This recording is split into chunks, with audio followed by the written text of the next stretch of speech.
Me gustaría que estuviéramos esta tarde y de forma breve meditando en la carta de Santiago. Y es bueno que como cristianos, como hijos de Dios, es necesario que constantemente andemos examinando nuestra fe, valorando la realidad de nuestro interior. De hecho, cuando Pablo le escribe a los Corintios ahí en la segunda carta, en el capítulo 13 y versículo 5, les dice: poneos a prueba para ver si estáis en la fe. Examinaos a vosotros mismos. Así que es bueno que como creyentes constantemente estemos evaluando nuestra vida, evaluando nuestro interior a la luz de la realidad de la palabra. Y es bueno que como creyentes nos preguntemos con frecuencia o examinemos con frecuencia si seguimos aferrados al estilo de vida que llevábamos antes de ser cristianos, antes de nacer de nuevo. Y antes de pasar y orar juntos, sería bueno que meditáramos por un momento en la carta de Santiago, que como sabéis es una carta muy breve, que está ahí al final del Nuevo Testamento, casi al final del Nuevo Testamento. Una carta muy breve, pero que es tremendamente práctica y que nos ayuda de forma directa, de forma práctica y total en nuestra vida como creyentes. Además es una carta que nos ayuda a examinar nuestra vida, que nos ayuda a examinar nuestra fe. Recuerda ahí ese versículo central en el capítulo 1, versículo 22. Sed hacedores de la palabra y no solamente oidores que se engañan a sí mismos. Y un poco esta es la mentalidad de la carta que escribe aquí Santiago. La manera de llevar a la práctica o cómo vivir aquello que hemos creído. Y lo hace de muchas formas. Pero particularmente me gustaría que en esta tarde nos centráramos en 3 versículos que se encuentran en el capítulo 4 de Santiago. Vamos a estar estudiando Santiago 4, los versículos del 4 al 6. Pero para situarnos vamos a leer desde el versículo 1. Y aquí fíjate que el tono es un tono de conflictividad, un tono de enemistad. Fíjate, Santiago capítulo 4, versículo 1. Dice así la palabra del Señor. ¿De dónde vienen las guerras y los conflictos entre vosotros? ¿No vienen de vuestras pasiones que combaten en vuestros miembros? Codiciáis y no tenéis, por eso cometéis homicidio.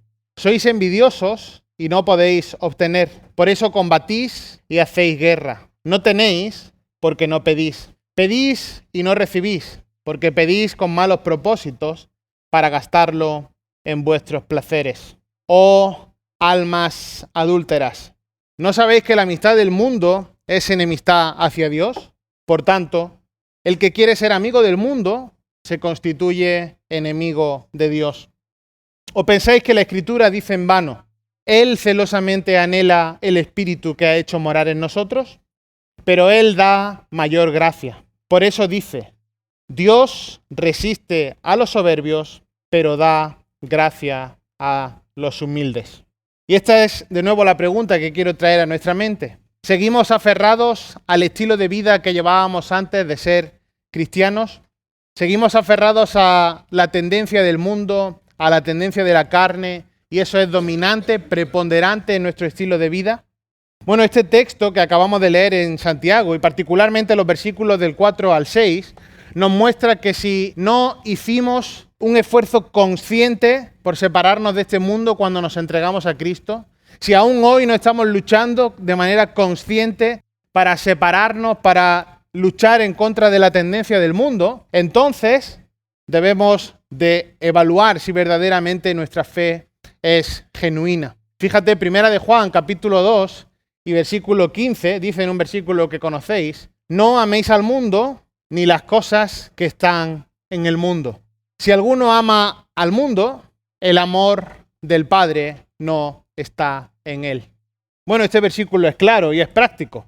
No améis al mundo ni las cosas que están en el mundo. Si alguno ama al mundo, el amor del Padre no está en él. Ahora, la pregunta que podría derivarse directamente es: ¿qué es el mundo? ¿Qué es esa palabra que se refiere ahí como mundo? Bueno, la realidad es que implica, o podemos poner en esa posición, todo aquello que ocupa el lugar que le ocuparía a Dios. Cuando mi propio yo está por delante de lo que dice Dios en su palabra, cuando mi propio orgullo, mi propio anhelo, mis propias posesiones, mi estilo de vida aquello que me apasiona, cuando todo eso es donde está mi prioridad, donde está mi corazón, donde está mi amor, como dice ahí, entonces, como dice el versículo de 1 de Juan 2:15, si alguno ama al mundo, el amor del Padre no está en él. Y de nuevo esta es la pregunta: ¿qué lugar ocupa el mundo en nuestra vida? Y lo que aquí está diciendo Santiago es que el que quiere ser amigo del mundo, automáticamente, de manera instantánea, se constituye en enemigo de Dios. Ahora hay una realidad, y es que el mundo va a seguir tentándonos en lo sucesivo, día a día. Pero, y cuando digo el mundo me refiero a Satanás, pero debemos dejar el malvado sistema que establece Satanás a un lado, debemos apartarnos de él y no imbuirnos cada día más y más en las cosas de Satanás, en las cosas del mundo. Es una mentira, aunque algunos insisten en decirla, que una persona puede estar en Cristo sin haberse apartado del mundo. Tiene que haber un cambio en la manera de vivir, tiene que haber un cambio en el estilo de vida que se debe ver en tu propia vida, se proyectará en la vida de tu familia y por tanto se proyectará en la vida de la iglesia y en la vida del entorno. Ahora está claro que esto no es algo fácil de hacer, pero debe de haber un cambio. Pablo, cuando le escribe a los efesios, le dice que ya no deben de vivir como vivían antes de conocer a Cristo. Recuerda que ya no andéis como los otros gentiles.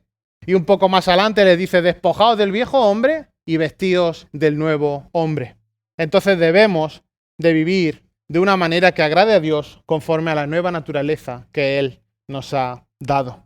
Y en estos versículos, los versículos del 1 al 6 que hemos leído, pero particularmente los versículos del 4 al 6, nos están mostrando los peligros que hay al ser amigos del mundo.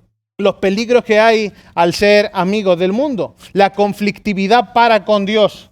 Y fíjate de nuevo, leamos desde el versículo 4. Oh almas adúlteras, ¿no sabéis que la amistad del mundo es enemistad hacia Dios? Por tanto, el que quiere ser amigo del mundo se constituye enemigo de Dios.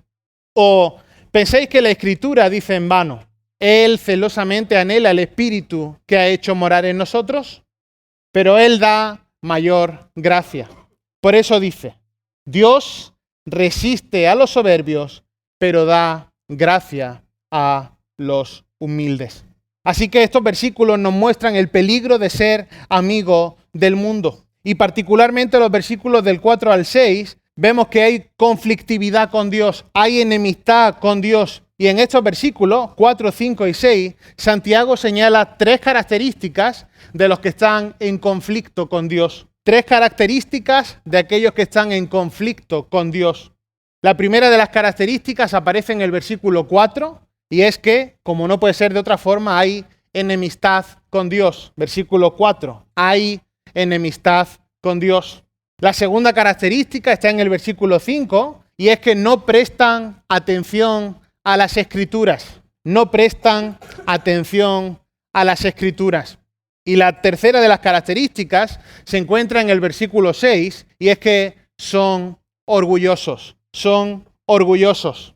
Recuerda, hay enemistad para con Dios, no prestan atención a las Escrituras y son orgullosos. Estas son 3 características de aquellos que están en conflicto con Dios. Y si están en conflicto con Dios es porque no están con Dios, no están en Dios, no han sido salvos, no han recibido la salvación por gracia. Fíjate, vamos con la primera de las características, la enemistad con Dios. Versículo 4 dice: oh almas adúlteras. Y estos son los receptores a los que aquí de forma particular se está dirigiendo Santiago. Podríamos traducir esto como: oh almas infieles. Es decir, aquellos que no están mostrando fidelidad, no están mostrando apego con Dios, sino todo lo contrario, enemistad. Y dice a estos receptores: oh almas adúlteras, oh infieles, ¿no sabéis que la amistad del mundo es enemistad hacia Dios? Por tanto, el que quiere ser amigo del mundo se constituye enemigo de Dios. En cierta manera, el versículo se explica con claridad. Todo el que no es de Dios es del mundo. Y todo el que es del mundo no es ni puede ser de Dios. Por eso dice: ¿no sabéis? Y es una pregunta retórica. ¿No sabéis que la amistad del mundo es enemistad hacia Dios? Dicho de una forma, inmediatamente la contestación o la explicación dice exactamente lo mismo. Por tanto, el que quiere ser amigo del mundo se constituye enemigo de Dios. Aquellos que son amigos del mundo son aquellos que son controlados por el espíritu del mundo y no tienen parte con el espíritu de Dios. A menos que hayamos recibido el espíritu de Dios, el espíritu que está en nosotros es el espíritu del mundo. Y Pablo dice esto, ahora lo vamos a ver en 2 Corintios 6:14. Pero la amistad con el mundo y la amistad con Dios son dos cosas que se excluyen mutuamente. Fíjate, ve por un momento a 2 Corintios, capítulo 6, versículo 14. Está Pablo preguntando esta misma idea. No estéis unidos en yugo desigual con los incrédulos. Pues, fíjate, ¿qué asociación tienen la justicia y la iniquidad? ¿O qué comunión la luz con las tinieblas? ¿O qué armonía tiene Cristo con Belial? ¿O qué tiene en común un creyente con un incrédulo? ¿O qué acuerdo tiene el templo de Dios con los ídolos? Esta es la idea. Y Pablo está preguntando esto retóricamente. ¿Qué asociación puede haber? Y la respuesta es que ninguna. Porque el espíritu del mundo y el espíritu de Dios se excluyen mutuamente. No son dos espíritus que puedan convivir, sino que son excluyentes. Y por eso el versículo 4 insiste de manera doble en decir, la amistad del mundo es enemistad hacia Dios, el que quiere ser amigo del mundo se constituye enemigo de Dios. Los cristianos, aquellos que estamos en Cristo, debemos tener una naturaleza tan distinta, tan diferente, de tal manera que no podamos mostrar lealtad a las cosas que caracterizan el mundo. El enemigo de Dios es carnal y por definición es carente del Espíritu Santo. Así que no es posible que un enemigo de Dios sea un creyente, ni siquiera pudiéramos decir, bueno, es que ese es un creyente infiel. Lo que está diciendo aquí es que la prueba de estar en conflicto con Dios, de estar enemistado con Dios, valga la redundancia, es que hay enemistad hacia Dios. Alguien que no está en Cristo, alguien que está priorizando el mundo, el amor al mundo y a sus propias pasiones, automáticamente se constituye en enemigo de Dios. Y no es posible que un enemigo de Dios sea un creyente, ni, como digo, pudiera ser aquello que algunos llaman un creyente poco fiel o infiel. Ahora, la segunda de las características que aparece ahí en el versículo 5 es que no prestan atención a las Escrituras. Aquellos que están en conflicto con Dios, aquellos que están, valga la redundancia con el primer punto, enemistados con Dios, son aquellos que no prestan atención a las Escrituras. Fíjate lo que dice ahí el versículo 5. ¿Os pensáis que la Escritura dice en vano, Él celosamente anhela el Espíritu que ha hecho morar en nosotros? Santiago está diciendo en este versículo que los incrédulos que están en permanente estado de conflicto espiritual con Dios, es decir, aquellos que están en conflicto con Dios, no solo son sus enemigos, de acuerdo a lo que hemos leído en el versículo 4, sino que también están reflejando tal conflicto con Dios, tal enemistad con Dios, al no confiar ni obedecer su palabra. Y por eso ahí de nuevo esa pregunta, ¿os pensáis que la Escritura dice en vano? ¿O pensáis que la Escritura dice en vano? Es decir, ¿os estáis pormenorizando el valor de la palabra de Dios? Esto es una realidad de aquellos que están en conflicto con Dios. Esto es una realidad de aquellos que están enemistados con Dios y no tienen a Cristo en su vida. Fíjate lo que dice el Evangelio de Juan en el capítulo 5, los versículos 39 y 40. Fíjate, podemos leer desde el 37. Juan 5, 37. Y el Padre que me envió, ese ha dado testimonio de mí, pero no habéis oído jamás su voz, ni habéis visto su apariencia. Y su palabra no la tenéis morando en vosotros, porque no creéis en aquel que él envió. Fíjate, versículo 39. Examináis las Escrituras, porque vosotros pensáis que en ella tenéis vida eterna. Y ellas son las que dan testimonio de mí. Y no queréis venir a mí para que tengáis vida. Esto está literalmente apoyando la idea de que es imposible tener las Escrituras en un lugar adecuado, reconocer la palabra de Dios, reconocer la Escritura como la autoridad divina, pero por otro lado, no confiar en Jesús para salvación, no confiar y responder en obediencia a sus mandatos, en sus preceptos y dejarla en un segundo lugar.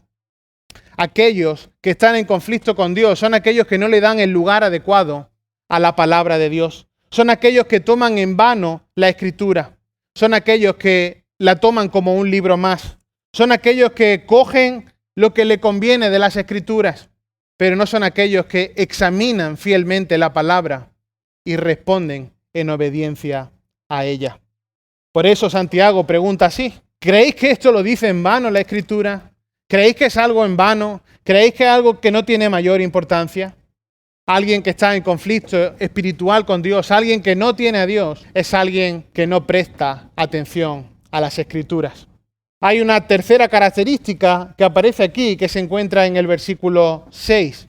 Fíjate, termina el versículo 5, está en una pregunta, diciendo que está en vano. Él celosamente anhela el Espíritu que ha hecho morar en nosotros. O como se podría traducir de manera más literal, el Espíritu que Él ha hecho morar en nosotros nos anhela celosamente. Versículo 6, pero Él da mayor gracia. Pero Él da mayor gracia. Por eso dice: Dios resiste a los soberbios, pero da gracia a los humildes. La tercera de las características de alguien que está en conflicto con Dios es que es orgulloso.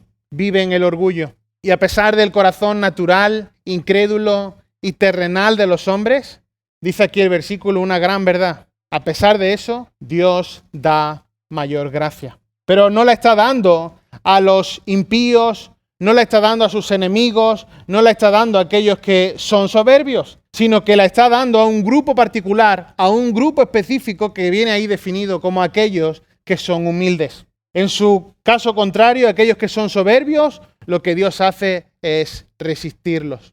Santiago está aquí citando el Antiguo Testamento, específicamente Proverbios 3:34, y es el mismo versículo que Pedro menciona en la primera carta en el capítulo 5, versículo 5.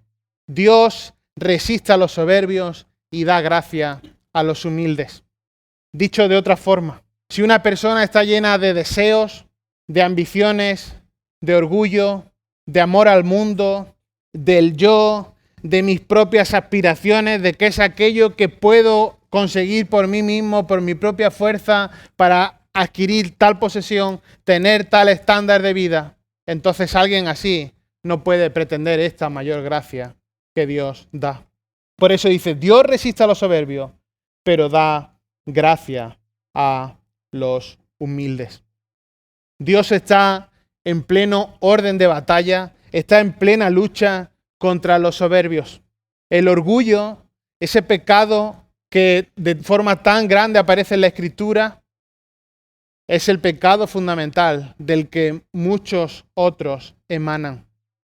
¿Y cuántos problemas acarrea el orgullo? Tantas y tantas veces estructuras familiares, incluso estructuras que se hacían llamar eclesiales, se han venido abajo como un castillo de naipes a causa del pecado del orgullo. Sin embargo, y esto es maravilloso, aquí hay una promesa: Dios da gracia a los humildes. Y siempre lo ha hecho. Dios da gracia a los humildes.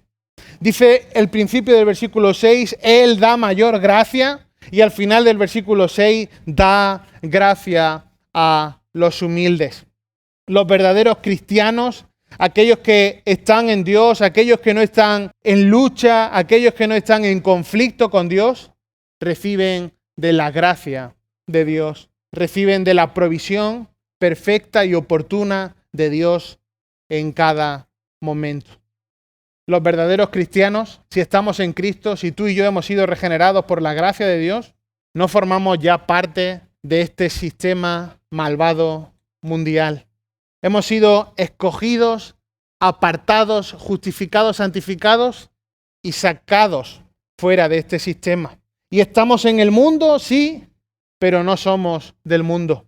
Entonces, en vez de conformarnos a este mundo, en vez de tratar de mimetizarnos, tratar de enmascararnos para parecer lo más similares al mundo, lejos de eso, lo que la palabra nos enseña es a que encendamos nuestras luces, seamos luz, seamos sal y seamos enviados por todo el mundo para anunciar las buenas nuevas de Jesús, para ser luz en medio de todas las tinieblas morales y espirituales que hay a nuestro alrededor.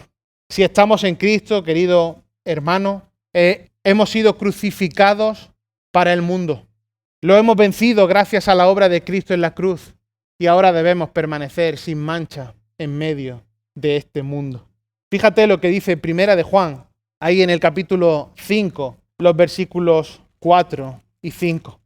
Que por cierto, esta primera carta de Juan, como sabéis, es una carta que también nos lleva a examinarnos constantemente. Dice Primera de Juan, capítulo 5, los versículos 4 y 5. Porque todo lo que es nacido de Dios vence al mundo. Y esta es la victoria que ha vencido al mundo, nuestra fe. ¿Y quién es el que vence al mundo, sino el que cree que Jesús es el Hijo de Dios? Bueno, no hay nada en este versículo que nos lleve a ser egocéntricos, que nos lleve a exaltar nuestra posición, que nos lleve a ocupar un lugar preponderante en este mundo, sino todo lo contrario. Está hablando de cuál es la fe que vence al mundo y solamente se enfoca en Cristo. Dice que aquello que es nacido de Dios vence al mundo. Y esta es la victoria que ha vencido al mundo, nuestra fe. Pero aún nuestra fe no es de nosotros mismos, de nuestro yo, de lo que yo haya podido alcanzar, sino que el que vence al mundo es aquel que cree que Jesús es el Hijo de Dios.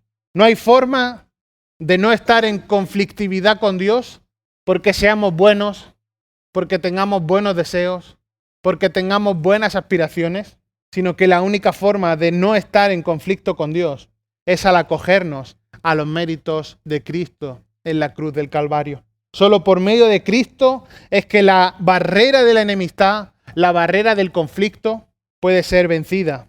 Y entonces es que somos reconciliados con Dios y podemos vivir del privilegio y gozar del privilegio de una vida eterna junto a Él.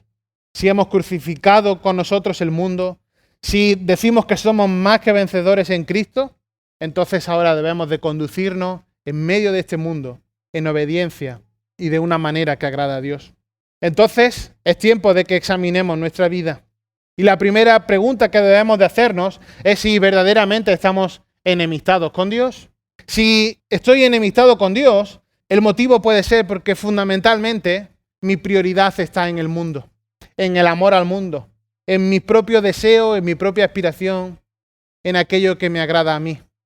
El segundo área que debemos de examinar es si estamos verdaderamente prestando atención a las Escrituras, si estamos siendo diligentes en qué es aquello que Dios nos dice para cada uno de nosotros, en aquello que leemos, estudiamos, meditamos y cómo lo aplicamos en cada una de nuestras vidas. Y por último, si somos orgullosos, si estamos ofreciendo una versión de nosotros que está centrada en nosotros mismos, en qué puedo conseguir, en qué puedo anhelar, y todo ello gracias a mis méritos humanos. Si esto es así, son marcas de alguien que está en conflicto con Dios, de alguien que está enemistado con Dios. Y la única barrera vencible es por medio de Cristo, por medio de la obra en la cruz. Que el Señor nos ayude a, como hijos de Dios, mantener nuestra mirada en lo celestial, en aquello que está por venir. Y que si afirmamos ser cristianos, no afirmemos de manera similar ser amigos del mundo, porque esto es una de las mayores insensateces que se puede hacer a la luz de la Escritura. Vamos a orar al Señor. Señor y Padre nuestro que estás en el cielo, agradecemos, Señor, la oportunidad de abrir tu palabra en esta tarde. Señor, gracias por, de forma breve, llevarnos a meditar en nuestra realidad espiritual. Señor, y gracias por recordarnos, por llevarnos a examinar nuestra vida a la luz de esta realidad, Señor, de estas tres marcas que identifican a alguien que no te pertenece, Señor, que está en conflicto contigo, que no es salvo. Señor, enemistad contigo, no prestar atención a tu palabra y una vida de orgullo, Señor. Y, Señor, si estamos en Cristo, si hemos nacido de nuevo, si nuestra vida ha sido transformada, debemos, Señor, vivir de una manera diferente al mundo. ser guiados, conducidos, Señor, por el Espíritu Santo, alumbrados por tu palabra, Señor, y siendo transformados día a día, santificados y descansando, Señor, en tu perfecto plan para cada uno de nosotros. Señor, esto aún no hay un esfuerzo humano, sino que es dado por gracia, por el privilegio de ser alcanzados por tu amor, por tu infinita misericordia. Señor, y te rogamos que nos ayudes a vivir con un estilo de vida claro, real, Señor, y que podamos guardar tus mandamientos, que tu palabra, tus mandamientos no nos sean gravosos, Señor, y que en medio de una sociedad que te da la espalda podamos ser luz, sal, seguir proclamando a Cristo como el único camino, la única verdad y la única forma de ser reconciliados contigo, Señor. Gracias por este tiempo y gracias por tu obra en cada una de nuestras vidas, Señor. En Cristo Jesús. Amén.